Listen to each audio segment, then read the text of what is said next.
오래전에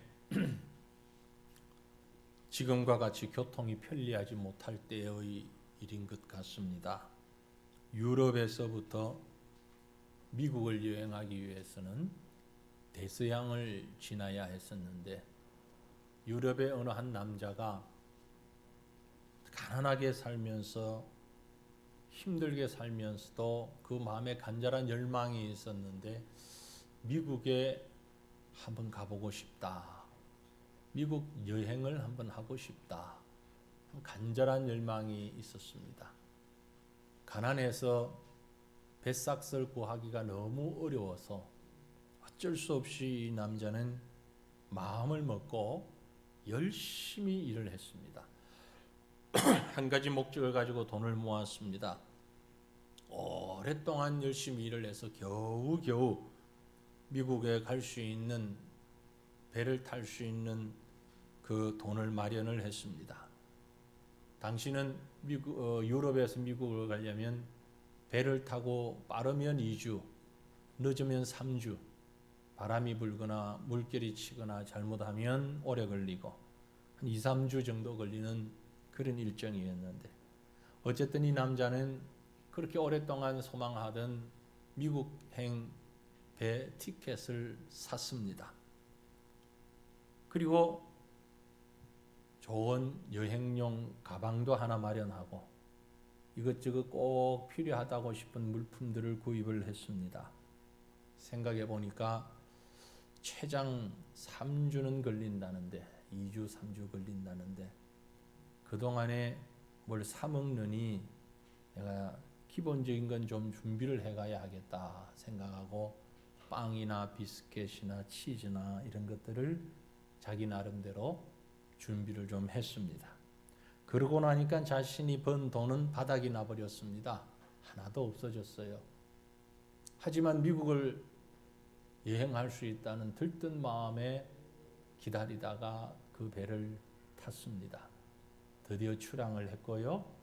배는 지금까지 들어본 적도 없고 본 적도 없는 엄청나게 큰 배에 수많은 사람들이 있었고, 그 사람들은 다 자기보다 잘 사는 것 같고 좋은 옷을 입고 행복한 것처럼 보였습니다.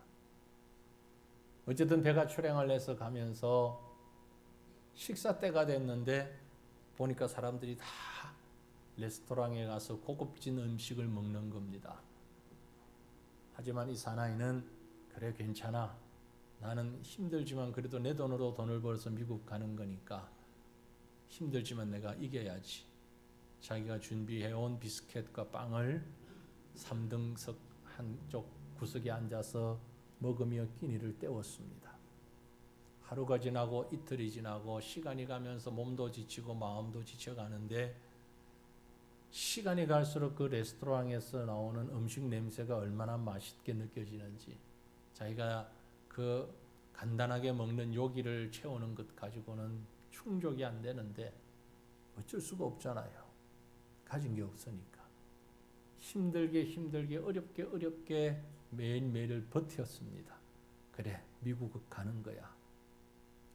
그러다가 이제 거의 다 달았을 때, 불과 며칠 남겨놓지 않은 때에, 그렇게 여러 날을 지나다 보니까 주변 사람들과 조금 얼굴도 익히고 안면 익히고 말도 튀게 됐습니다.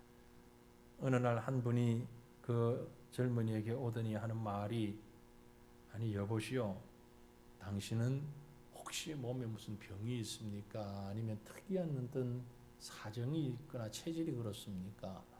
왜 식사 시간마다 식당에 가지 않고 여기 구석에 쭈그리고 앉아서 치즈나 비스켓이나 이런 걸 먹고 있습니까?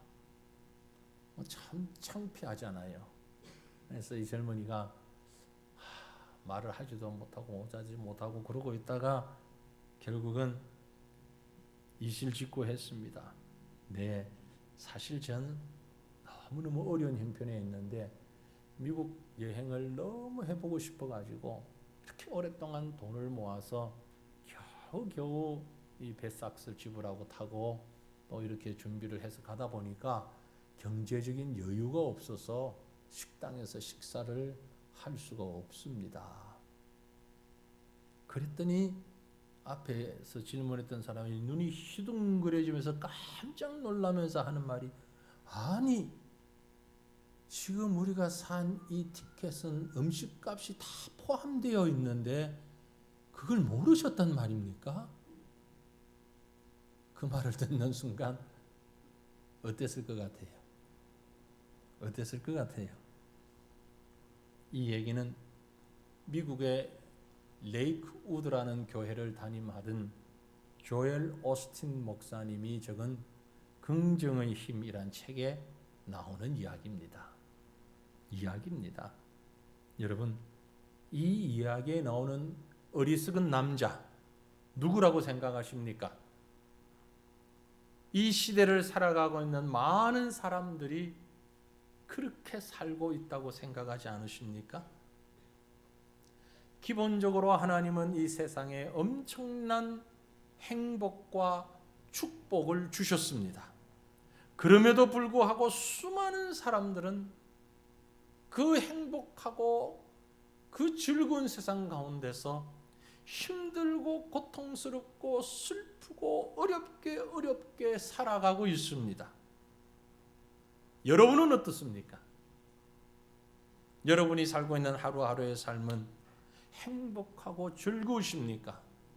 아니면 고통의 연속입니까? 죽지 못해 살고 계십니까? 여러분은 행복하게 산다고 생각하십니까? 아니면 불행하게 산다고 생각하십니까? 그런데 여러분, 그걸 아십니까? 여러분 자신이 자신의 인생에 대해서 어떻게 평가하고 어떻게 생각하든 상관없이 적어도 예수 그리스도를 나의 구주로 고백하고 믿는 성도라면 하나님이 주신 이 인생은 즐겁고 행복하게 기쁨 중에 소망 중에 살아야 하는 것입니다. 왜냐하면 그것은 하나님이 우리에게 만들어 주신 축복이기 때문에 그렇습니다. 하나님의 백성들이 누릴 수 있는 기본권이라 할까요? 가장 기본적인 모습입니다. 그런데 안타깝게도 많은 성도들이 이 사실을 알지 못하고 앞에서 말한 대서양을 횡단하는 여객선에 탔던 그 어리석은 남자처럼 맛있는 음식 냄새만 맡으면서 배는 꼬로록 배가 고파 배를 움켜잡고 혼자 힘들어하며 냉수만 마시고 있는 그런 사람들이 얼마나 많은지 모릅니다. 사랑하는 성도들이여, 여러분은 어떤 모습으로 여러분 인생의 항해를 하고 계십니까?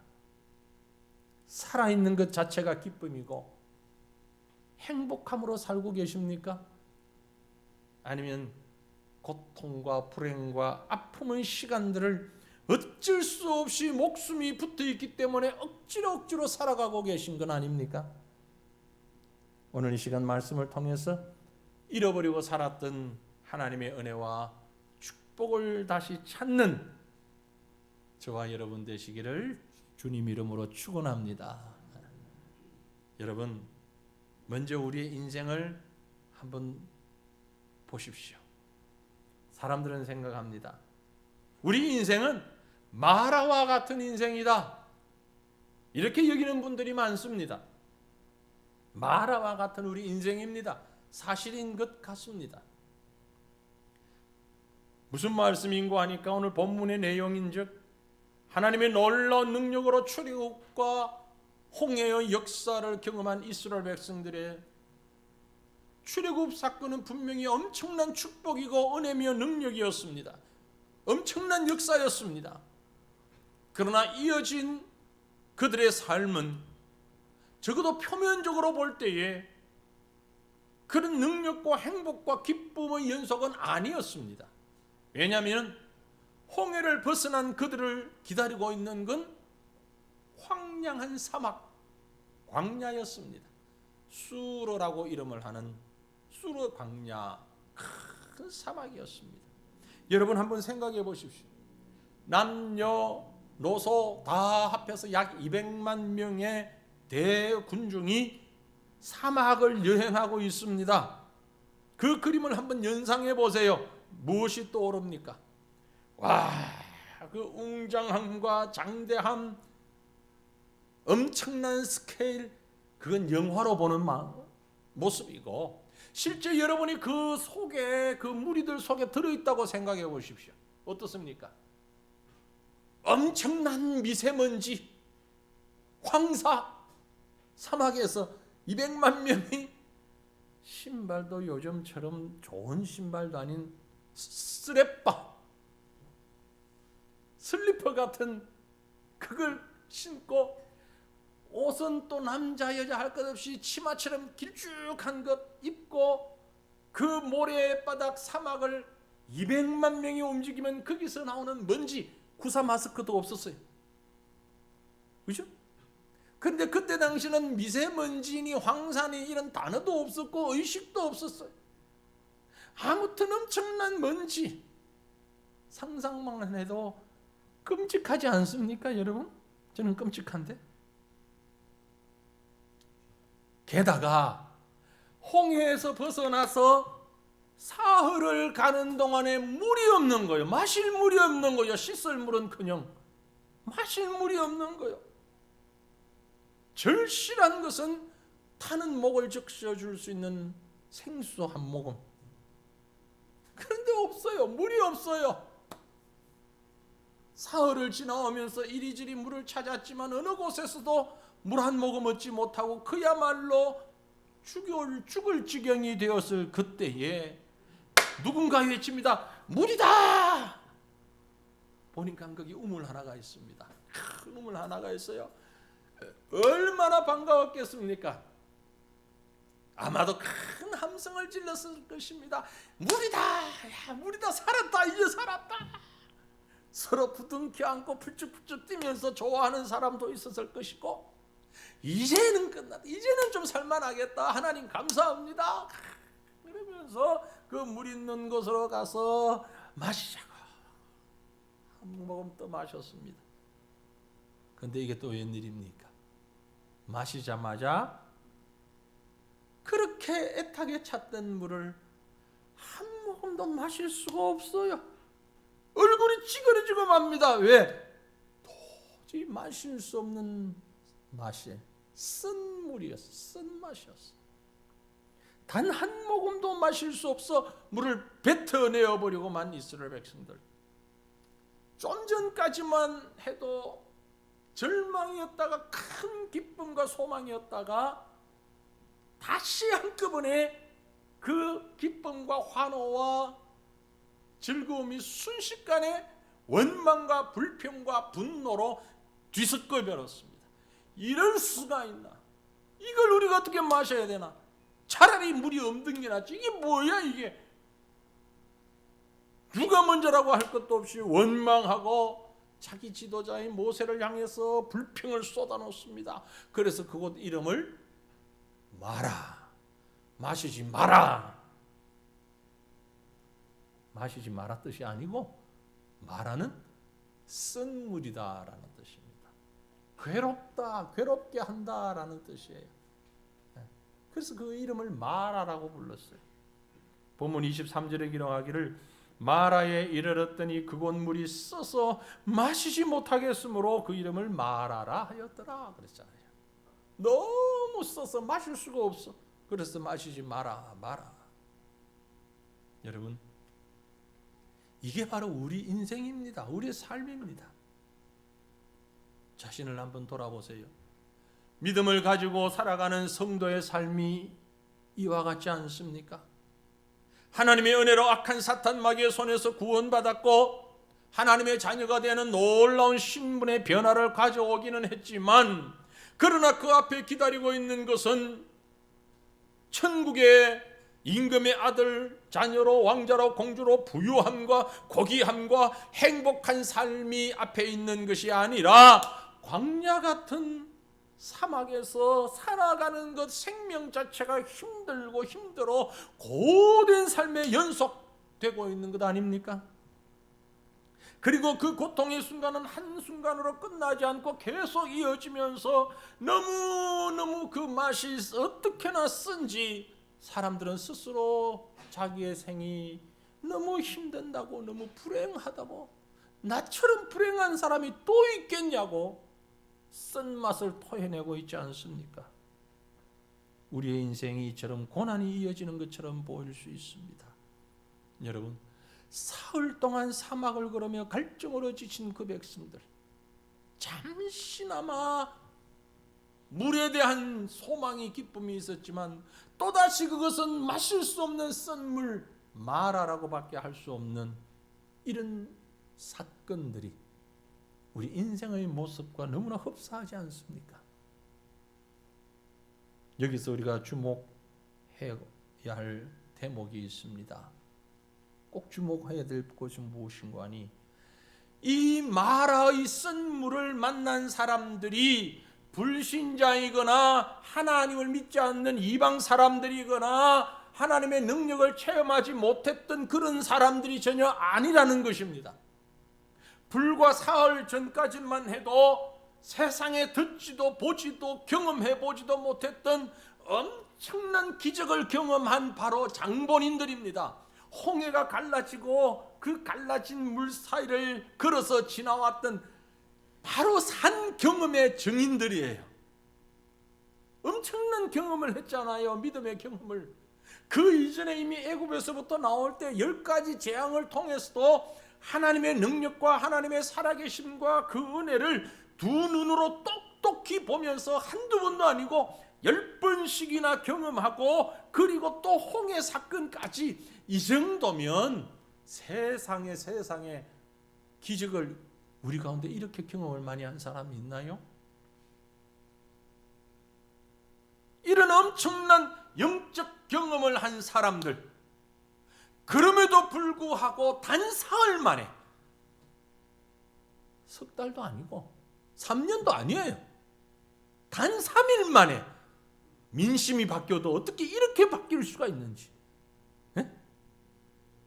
신기할 만큼 확 돌아서서는 모세를 향해서 원망하는 겁니다. 불평하는 겁니다. 그 사람들 신앙에 문제가 있는 사람들이야, 어떻게 그럴 수가 있지? 그렇게 생각하세요? 아닙니다. 우리라고 다를 것 같습니까? 저라고 다를 것 같지 않아요. 여러분이라고 다를 것 같지 않습니다.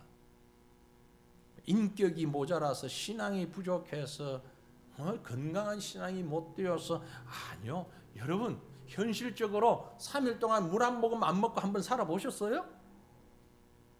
해보셨냐고요? 아마도 그런 경험 거의 없을걸요? 3일 동안 물 한 모금 못 마시고 살았던 적. 한 일주일 밥 한 끼 못 먹고 살아보신 적 있으십니까? 뭐 조금 과거에 배가 고팠던 적도 있고 금식기도 한 적은 있지만, 금식 말고 금식, 먹을 게 없어가지고 못 먹는, 그래서 3일이든 일주일이든 못 먹었던 경험이 혹 있으십니까? 그 정도 되면은요, 눈이 보이는 게 없어요.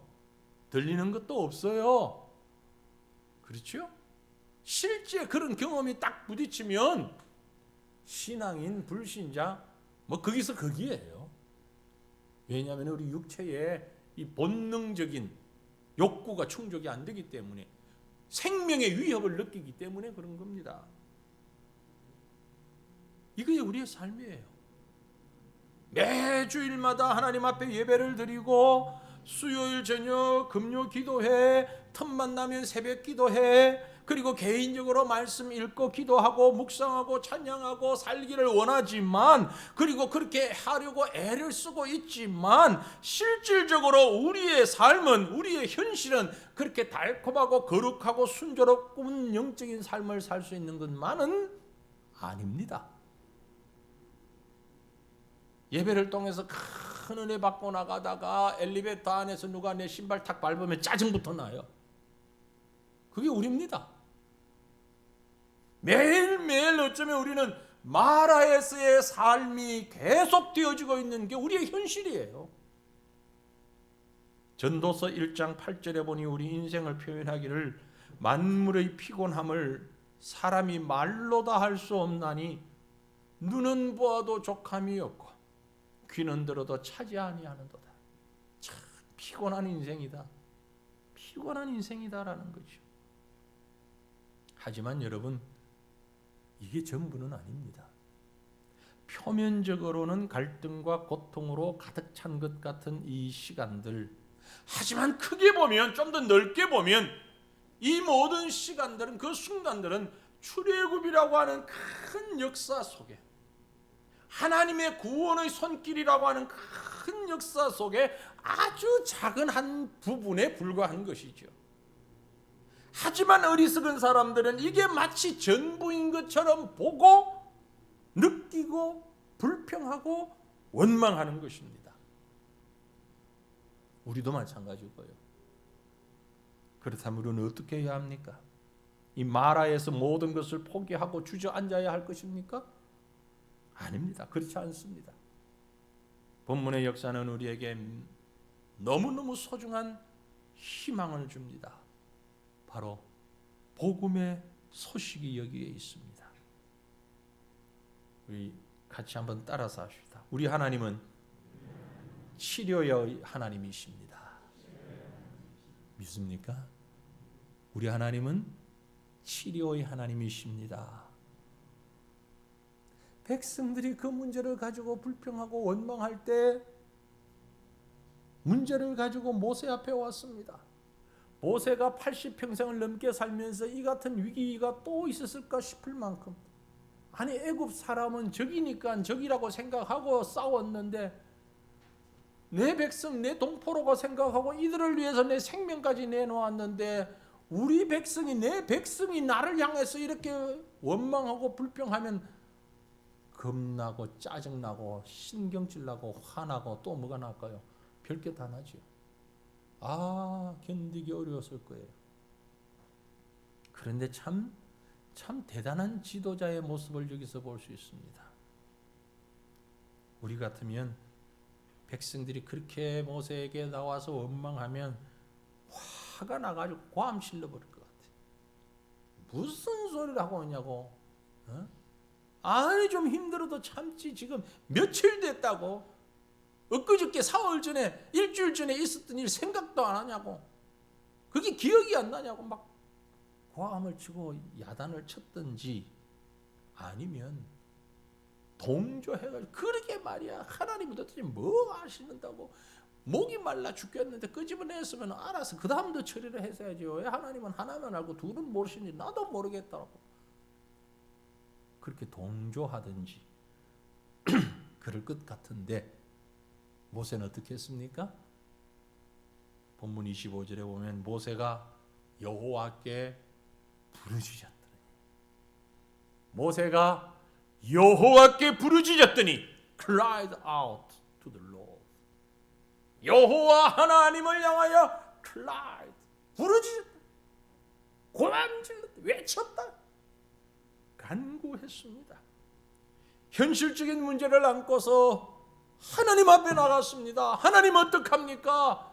이런 문제가 있는데 어떡합니까? 하나님, 나도 모르겠습니다. 나도 죽겠습니다. 어떻게 해야 됩니까? 하나님, 지금까지 하나님의 능력을 보았기 때문에, 믿었기 때문에 유일한 길은 하나님 앞에 나가는 것밖에 없다고 판단을 했던 것 아닐까요? 부르짖었더니 여호와께서 그에게 한 나무를 가리키시니 그가 물에 던지니 물이 달게 되었더라. 여러분, 어쨌든 부르짖음을 들으신 하나님께서 또 한 번 놀라운 역사를 보여주셨습니다. 샘 곁에 어느 한 나무를 가리키시면서 그 나무를 꺾어서 샘에 던져 넣어라 하신 겁니다. 이건요, 전혀 과학적이지도 않고요, 전혀 이성적이지도 않고요, 전혀 논리적이지도 않고요, 앞뒤도 안 맞고요, 허무맹랑한 소리 같습니다. 실제 그렇잖아요. 먹을 수 없을 만큼 쓴 물인데 나뭇가지 하나 꺾어서 던진다고 일이 해결이 됩니까? 나중에 코로나 끝나고 해외여행 자유롭게 다니게 되었을 때 혹시 여러분이 성지순례를 가시게 되거들랑 가서 어느 엉터리 같은 가이드가 바로 이 나무가 마라에서 쓴 물을 달게 만든 나무입니다 하고 팔거든 절대 사지 마세요. 그 나무 아무것도 아니에요. 그거. 응? 꼭 그런 장사꾼들이 있다니까. 그 나무가 이게 물을 정화시키는 거고 이 나무를 우려서 먹으면 암이 낫고 어쩌고 저쩌고 또 이제 그런 말까지 덧붙여 가지고 그런 거 아니에요. 여기에서 우리가 분명한 건요. 예전에 그런 사람들이 있었답니다. 그 나무 찾으러 다니는 학자들이 있대요. 얼마나 바보 같습니까? 중요한 건 이 나무가 아무것도 아니에요. 나무의 이름을 알 필요도 없고요. 그 나무의 성분이 어떤 것인지 알 필요도 없고요. 그게 지금 있는지 없는지 아무 의미 없어요. 중요한 건 그 나무가 일어난 게 아니고 누굽니까? 하나님의 능력이에요. 하나님의 능력이지. 그게 탱자나무였든지 가시나무였든지 감나무였든지 아무 의미가 없다고요. 그런데 그 나무 찾아다니는 이 엉터리 같은 신앙, 그런 신앙에 여러분 빠지면 안 됩니다. 그게 바로 이단입니다. 중요한 건 하나님의 능력이에요. 하나님께서 바꾸어 놓으신 것입니다. 하나님께서 순종을 요구하셨고 순종하는 자에게 그 능력이 나타난 겁니다. 비슷한 사건이 열왕기하 2장 19절로 25절에 보면 엘리사 선지자도 비슷한 일을 했어요. 여리고성에 들어갔는데 물이 좋질 못해가지고 과실나무들이 다 열매를 못 맺는 거예요. 조금 달리다가 떨어지고 읽지를 못하는 거예요. 그래서 엘리사가 어떻게 했죠? 성경을 읽었으면 기억이 날 텐데 소금을 가지고 물 근원을 찾아 올라갔어요. 그리고 그 물 근원에다가 소금을 부었어요. 하나님이 그렇게 하라고 그랬어요. 소금물에 식물이 잘 자랄까요? 못 자랄까요? 오히려 잘 자라던 식물들도 못 자라지요. 그런데 기가 막히게 엘리사가 그 물 근원에 소금을 붓고 나니까 여리고성의 모든 과일 나무들이 얼마나 잘 크고 열매를 맺는지 소금 때문입니까? 아닙니다. 하나님의 능력이에요. 하나님의 능력. 본문 26절에 기록하기를 이르시되 너희가 너희 하나님 나 여호와의 말을 들어 순종하고 내가 보기에 의를 행하며 내 계명에 귀를 기울이며 내 모든 규례를 지키면 내가 애굽 사람에게 내린 모든 질병 중 하나도 너에게 내리지 아니하리니 나는 너희를 어떻게? 치료하는 여호와이다. 믿습니까? 순종하면 나무가 문제 아니고 순종하면 치료하시는 하나님 여호와 라파 치료의 하나님을 말씀하고 있는 거예요. 단순히 질병을 치료하거나 쓴 물을 단물로 바꾸는 것만을 의미하는 것이 아니라 훨씬 더 깊은 의미를 가지고 있습니다. 하나님은 이 나무를 통하여 쓴 물을 단물로 바꾸신 것처럼 생명 없는 물을 생수로 바꾸신 것처럼 죄악 가운데서 죽음의 질병에 있는 자들에게 생명의 치료를 해주시는 구세주 예수 그리스도를 보내신다는 말씀이에요. 그래서 이 사실은 물을 바꿔주신 직후에 하나님이 주신 말씀이 뒷받침해주고 있습니다. 스크린에 나오는 25절과 26절 사이에 빠진 구절이 있죠. 25절 끝부분에 거기서 여호와께서 그들을 위하여 법도와 율례를 정하시고 그들을 정하시고 그들을 시험하실 새에 이르시되 너희가 너희 하나님 나 여호와의 말을 들어 순종하고 내가 보기에 의를 행하며 내 계명에 귀를 기울이면 내 모든 규례를 지키면 내가 애굽 사람에게 내린 모든 질병 중 하나도 너희에게 내리지 아니하리니 애굽 사람들이 죄로 인하여서 죽음에 당하는 그 영적 질병에 빠졌었는데 하나님께서는 그 영적 질병 가운데서 우리를 지키시고 보호하시고 인도하신다는 말씀이에요. 이미 하나님은 자기 백성과 애굽 백성을 분명히 구분하셨습니다. 애굽에서 나오기 전에 10가지 재앙 가운데 네 번째 재앙부터는 이스라엘 백성과 애굽 백성을 구분하여 재앙을 내렸던 것을 기억하십니까? 하나님은 그것을 염두에 두시면서 여호와를 경외하며 그 법도에서 떠나지 아니하면 모든 질병과 모든 재앙들이 이스라엘 백성들에게는 오지 아니할 것이라고 말씀하셨습니다. 이것이 곧 치료의 하나님 여호와 라파를 보여주는 말씀이에요. 예수님도 동일하게 그 일을 하셨습니다.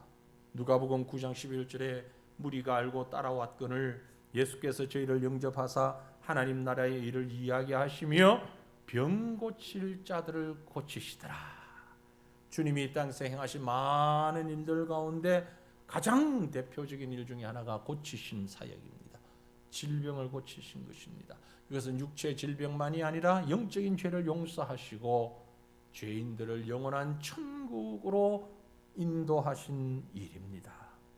바로 그 주님께서 지금 이 순간에도 영혼을 살리시고 구원하고 치료하시는 사역을 계속해서 감당하고 계신다는 사실 믿으시길 바랍니다. 여러분, 우리 삶 속에서 마라와 같이 쓴물이 가득한 이 세상의 삶 속에서 예수 그리스도가 그 쓴물에 함께 하시게 될 때에 우리는 더 이상 세상의 쓴물이 아니라 단물을 먹으면서 살 수 있다는 사실을 믿으십니까? 예수 그리스도가 함께하면 우리 삶의 현장이 쓴물과 같아서 말 쓸 수 없다고 불평하고 원망하고 괴로워할 수밖에 없는 우리의 현실이 한 나무가 던져질 때에, 예수 그리스도가 던져질 때에 우리의 삶이 순식간에 단물로 변화되어 우리에게 생명이 주는 그런 행복한 삶이 되어지는 줄 믿으시길 바랍니다. 치료의 하나님께서 우리에게 역사하시는 거예요. 뿐만이 아니라 거기서 끝나지 않았습니다. 종국적으로 주님은 그 백성들에게 엘림의 축복을 주셨습니다. 사랑하는 성도들이여, 엘림의 하나님을 만나시기를 바랍니다. 엘림의 하나님을 만나셔야 합니다. 마라의 쓴물이 단물로 바꾸어지는 축복을 경험한 이스라엘 백성들, 얼마나 신비롭고 놀라운지. 그런데 우물 하나 가지고는 부족하잖아요. 턱없이 부족하잖아요. 그렇죠?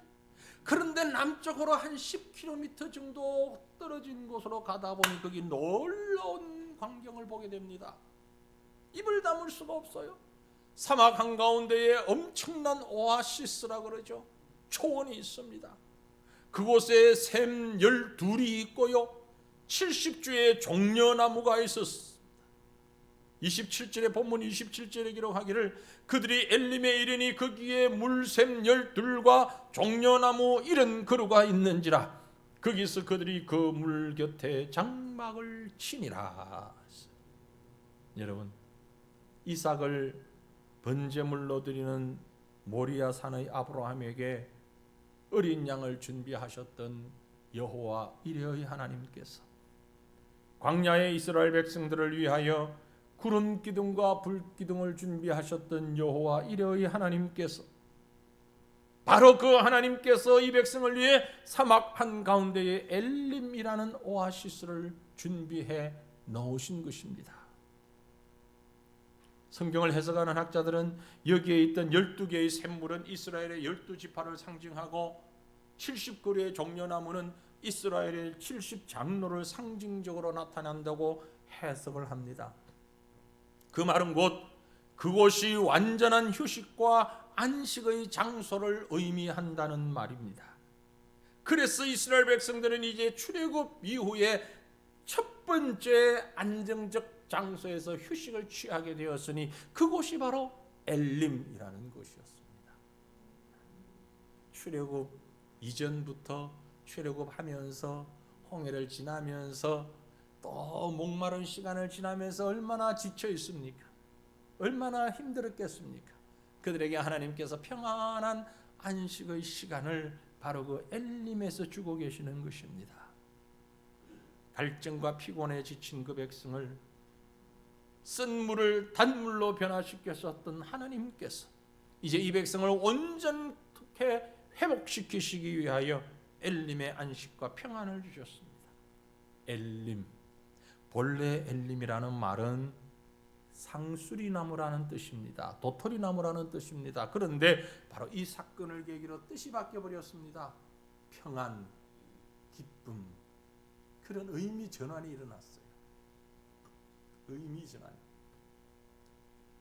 사람들이 사용하는 단어가 시간이 바뀌면서 택도 없는 말이 택도 있는 말로 바뀌잖아요.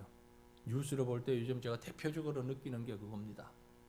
예전에는요, 내로남불 그러면 그 말도 아닌 말이고 그저 우스갯소리로 하는 말이었어요. 그죠? 이제는 TV 뉴스 하는 아나운서들도 떳떳하고 정확하게 내로남불이라는 단어를 막 사용합니다. 이게 도대체 어디서 온 말입니까? 이게 한국말도 아니고 외국어도 아니고 영어도 아니고 일본어도 아니고 이건 천국 방언도 아니고 대한민국 방언이잖아요. 내로남불. 그죠?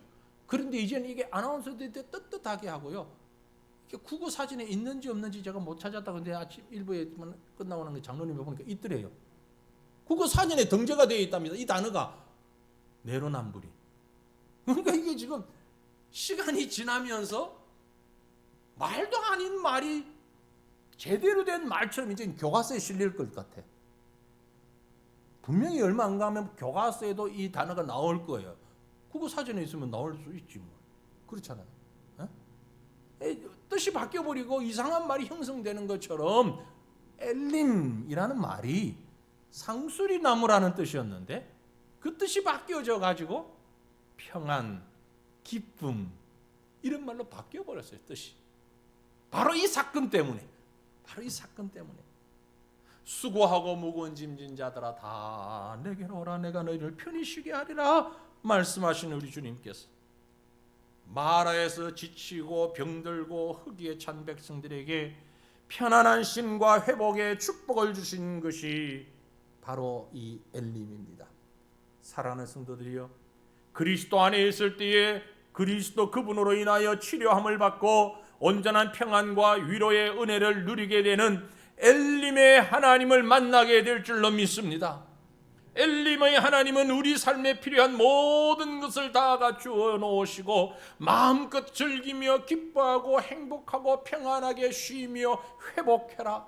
하나님의 역사를 경험하고 애굽을 나오고 홍해를 지나면서 사막을 지나면서 지친 심령들을 회복해라 하고 주시는 하나님의 은혜의 손길인 것입니다.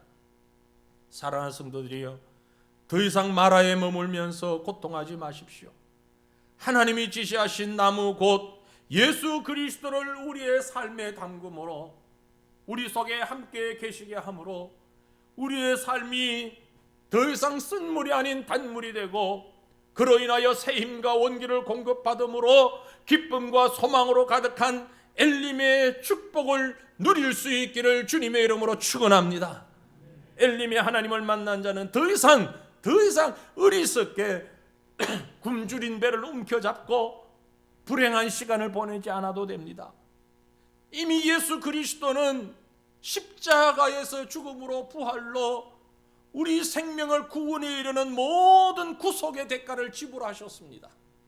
어리석은 남자는 그걸 다 지불해 놓고서도 배를 꼴꼴 골면서 음식 냄새만 맡고 그렇게 허기진 시간들을 보내는 그 어리석은 남자 얼마나 불쌍합니까? 여러분, 그렇게 지나지 마십시오. 우리 인생은 이미 하나님께서 우리에게 그리스도를 통해 모든 삭을 다 지불하셨습니다.